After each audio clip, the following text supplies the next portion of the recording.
During the last week, dozens of people have arrived at the DeConcini Port of Entry in Nogales to request asylum.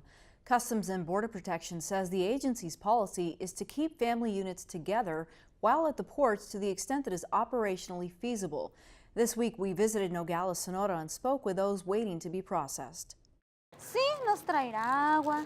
Iraesa Salazar is describing the help she's receiving while waiting to claim asylum. The mother of two traveled for days in a bus before arriving in Nogales. She and her children are from the Mexican state of Guerrero.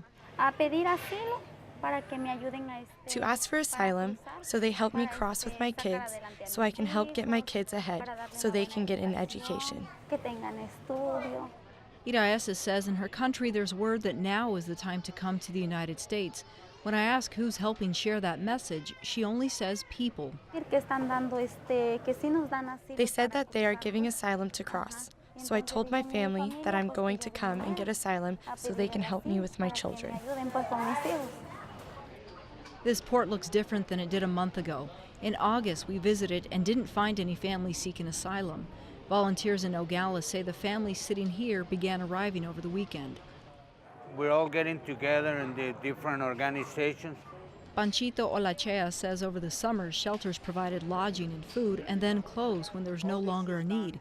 But that's changing again. The shelters are not prepared.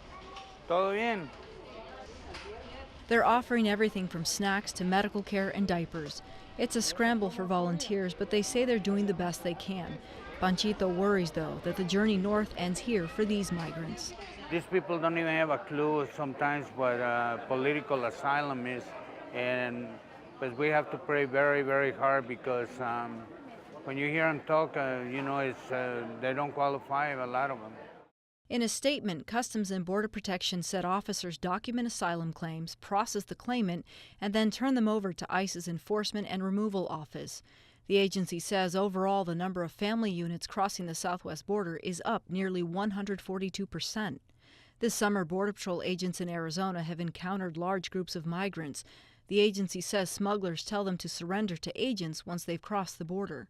This past July, along the southern border, more than 8,600 people were processed and found not to meet criteria to enter the United States and subsequently face an immigration hearing. Antonio Perez Ordóñez made the trip from Guatemala with his son Eduardo. We came here because of the poverty. There in Guatemala, there's no work. If he's turned away, he says he'll return home, but for now he hopes he'll get asylum and be sent to Georgia, where a friend has promised him work on a farm.